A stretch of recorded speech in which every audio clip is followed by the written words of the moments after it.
आगे का समय बहुत खराब। ये बहुत से गांव शहर कस्बे वीरान हो जाए, इन मकानों में कोई रहने वाला नहीं मिले, ये खाली के खाली पड़े रह जाएंगे। आज आप एक एक इंच जमीन पे झगड़ा करते हो क्योंकि आपको अपना भविष्य नहीं मालूम कि आगे कुदरत क्या करने जाए। कुदरत का काम केवल महात्मा और महात्मा कुदरत को मना सकते। तो इसलिए आपसे प्रार्थना की जा रही कि आप कुदरत की मार से अगर बचना चाहते हो तो आप सब परिवार शाकाहारी हो जाओ और भजन करो। पूजा करके तो आपने देख लिया, कुछ नहीं मिला, कुछ किसी को मिला है तो कोई बता दे। इसलिए अब आप पूजा करने से क्या मिलता, ये मतलब निरर्थक नहीं है। शरीर इंद्रियों से पूजा पाठ करोगे तो शरीर इंद्रियों को लाभ मिले, और आत्मा से करोगे तो आत्मा को लाभ मिले। तो पूजा पाठ, तीर्थ व्रत, दान, हवन, जप, यज्ञ, गंगा स्नान करोगे तो क्या मिलेगा? मान मिलेगा, सामान मिलेगा, सम्मान मिलेगा। अगर आत्मा से भजन करोगे तो भगवान मिलेगा। ये भगवान मिलने वाला, ये सामान भी, चाहे दोनों कर लो चाहे एक। महात्मा किसी का विरोध नहीं करते, दोनों रास्तों की जानकारी देते।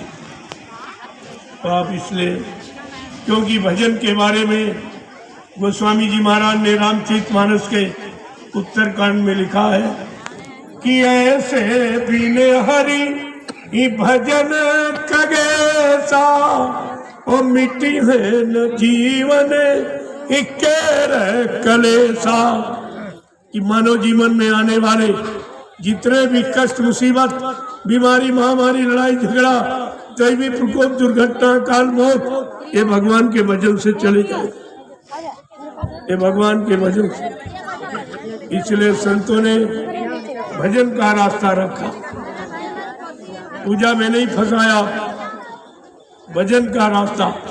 और भजन में एक पैसा खर्च नहीं करना और पूजा में खर्चा करना, क्योंकि सामान और सम्मान पाने के लिए आपको पैसा खर्च करना, भगवान पाने में कोई खर्चा नहीं, एक पैसा का भी खर्च नहीं है भगवान पाने।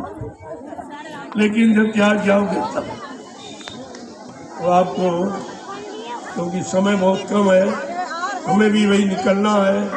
अभी आपसे मिलूंगा, 2 घंटे मिलने में चले जाए, क्योंकि सब लोग मिलना चाहते हैं कि भाई आए थे चले गए क्या। हमने कहा नहीं, मैं ऐसे जाने वाला नहीं हूँ, मैं साथ से मिल के एक एक व्यक्ति से मिल के जाऊँगा, ऐसे नहीं, ऐसे थोड़ी भाग जाऊँगा। आपसे मिलने आया हूँ, आपको प्रणाम करने आया हूँ, आपको बीमारी, महामारी, दुखों से बचाने के लिए ये महाप्रसाद लेके आया हूँ, ये सब लेके जाऊँ, ऐसे नहीं। अब आप लाइन से खड़े हो जाओ, मैं आपका दर्शन कर लूँ। दूसरा लाभ ये है, एक झंडा गड़वा दिया, आप उस झंडे की परिक्रमा करें। ये किस लिए? जो लोग कह रहे बाबा जी चले गए, वो भी जय गुरुदेव नाम का झंडा लिए। अगर तुम्हारा कहना ये सत्य है तो झंडा गाड़ कर एक प्रेत आत्मा को उतार के दिखा दो, या एक बीमारी कम करके मैं तुम्हारी बात मान लूंगा। नहीं, मैं ये झंडा गड़वा रहा हूँ जय गुरुदेव प्रभु नाम का, और इसमें अगर शाकाहारी बनने का आप संकल्प ले लो तो झंडा तुम्हारे सब काम करेगा। देखो, तो अगर बाबा जी ने मौजूद नहीं तो काम कौन करे? अरे मुर्दा काम करता कि जिंदा? ये काम कौन कर रहा? ये तो प्रमाण आपके सामने मैं दर्शा रहा हूँ, ये झंडा काम कर रहा। देखिए आप, झंडा से कौन काम करा रहा? जिसने झंडा बनाया, जिसने जय गुरुदेव नाम जगाया और प्रभु का बताया, वही एक काम करवा रहा।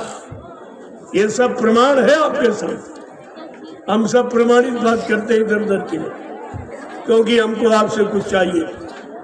हमारा कोई खर्चा नहीं, मैं क्या करूँगा? कोई फल फूल मेवा मैं खाता नहीं, दूध घी मैं इस्तेमाल करता नहीं। 5 अनाज की 1 रोटी, दोपहर 1 शाम, वो भी अब गर्मी का दिन एक ही बार लेता हूँ साथ। बस ये 2 रोटी का खर्चा है। कोई मिर्च मसाला की तेल तला में प्रयोग करता है। मेरा भोजन गरीब से गरीब आदमी इस्तेमाल नहीं करेगा, कोई नहीं खाएगा, तो इसलिए हमारा खर्चा ही नहीं। ये कपड़े आप लोग दे देते तो पहन लेता, कपड़े भी नहीं पहनता। आपके दिए हुए कपड़े, एक रोटी सुबह शाम वो भी आपकी दी हुई। जब आपका खाता हूँ, आपका पहनता हूँ, तो आपका काम कर रहा हूँ। ये गाड़ियाँ भी ये सब आपके मेरे नाम एक भी गाड़ी नहीं, 1 इंच जमीन मेरे नाम नहीं। जो मैंने नैमिषारण में आदेश से ऐसे नहीं, बाबा जी ने क्या कहा था 1997 में जब गुरु पूर्णिमा का काम जब मनाया था नैमिषारण में गोमती के तट पर, जो पुराने प्रेमी हैं 1997 में गए होंगे। बाबा जी ने क्या कहा था आखिरी दिन कि बच्चा ये 88,000 ऋषियों की तपोभूमि है, यहीं से सतयुग के अंकुरन निकलेंगे। जय गुरुदेव। प्रेमियों के अंकुरन आसमान में निकले। अरे सबका आधार जमीन है। बस इसी आदेश का पालन करने के लिए मैंने आपने जो हमको 2, 10, 20, 50, 100 दिया, मैं तो मांगता नहीं हूँ, मुझे जरूरत नहीं।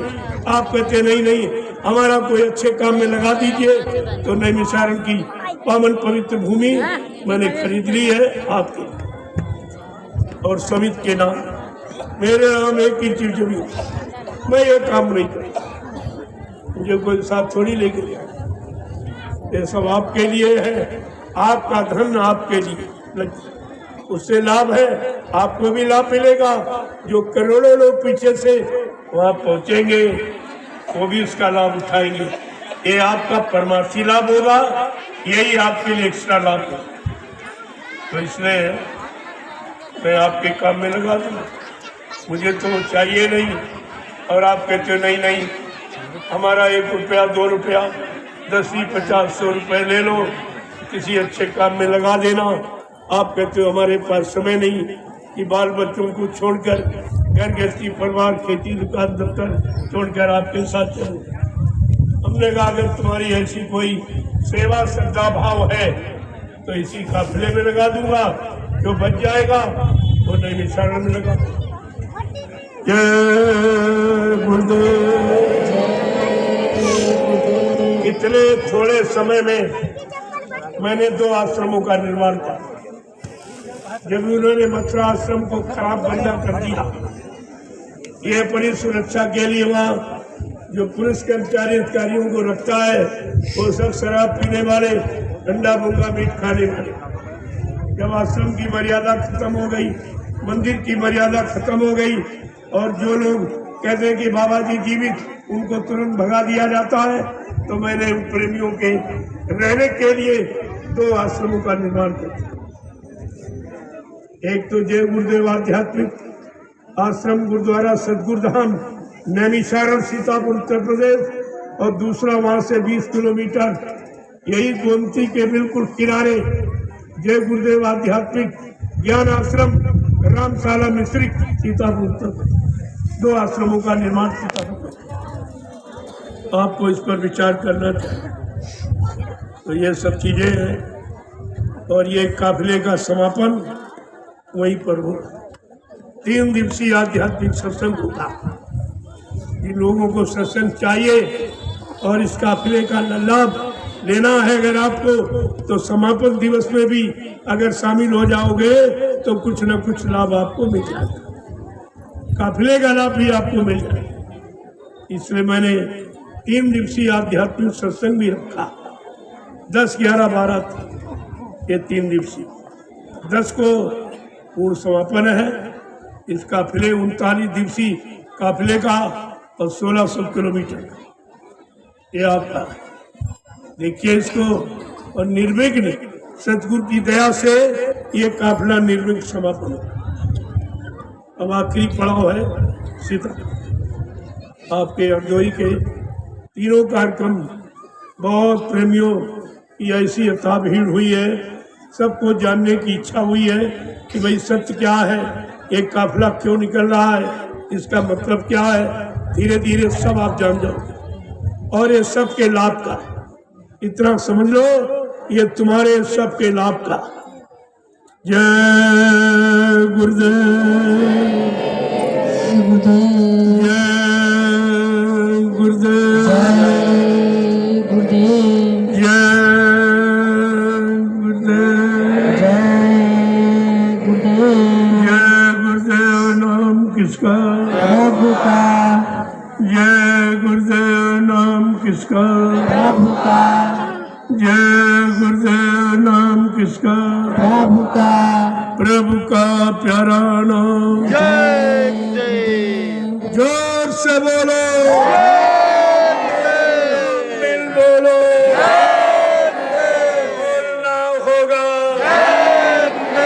अभी से बोलो, किधर से हरेंगे, सब कष्ट मिटेंगे, सुख शांति भी देंगे। सबके दाता, सबके मालिक, प्रेम से बोले। ये नाम नहीं इंसान का, ये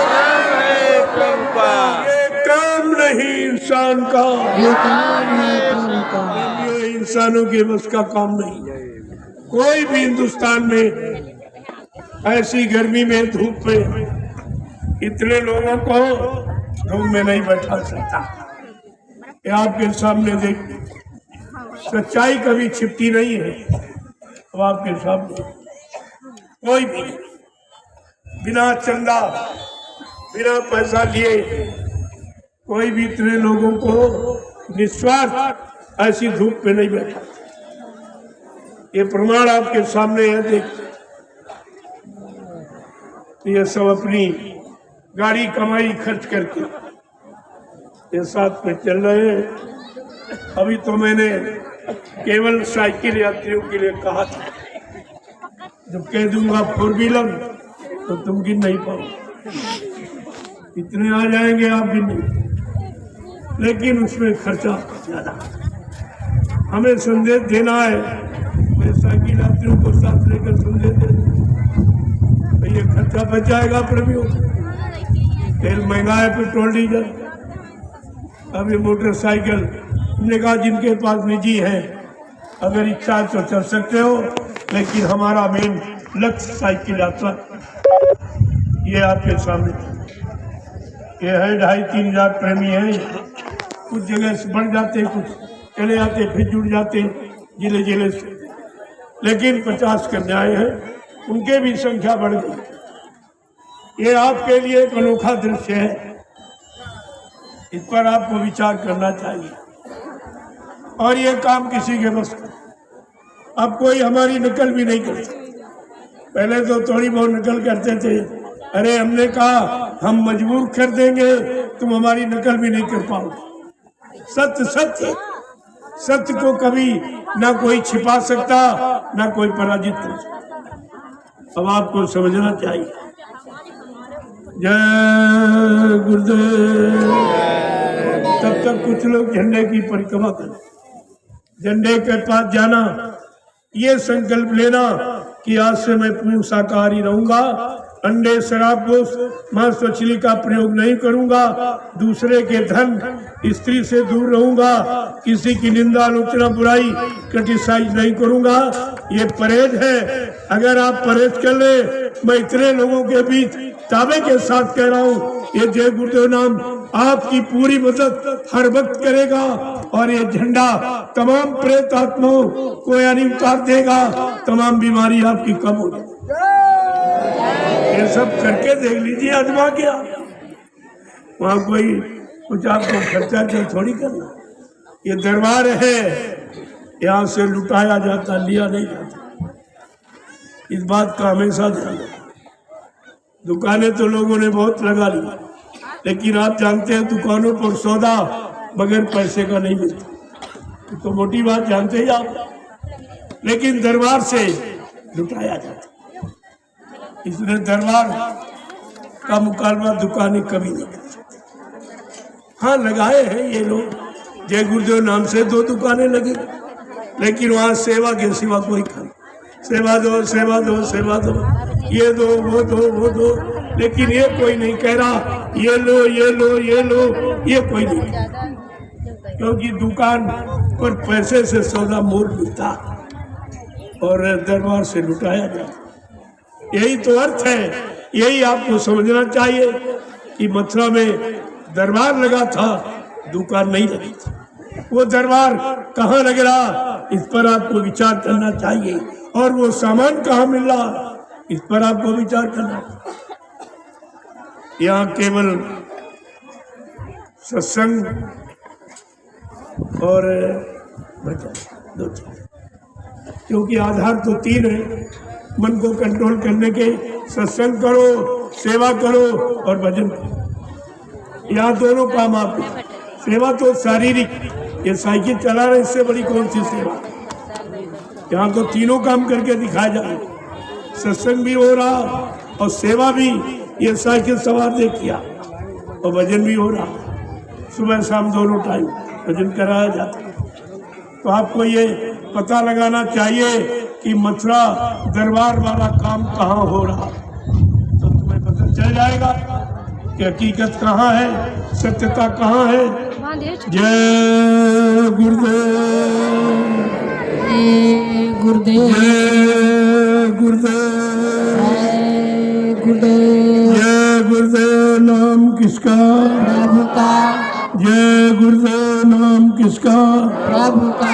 सतयुग को लाएंगे, विश्व में शांति को लाएंगे, जय गुरुदेव, जन जन में प्रेम को लाएंगे।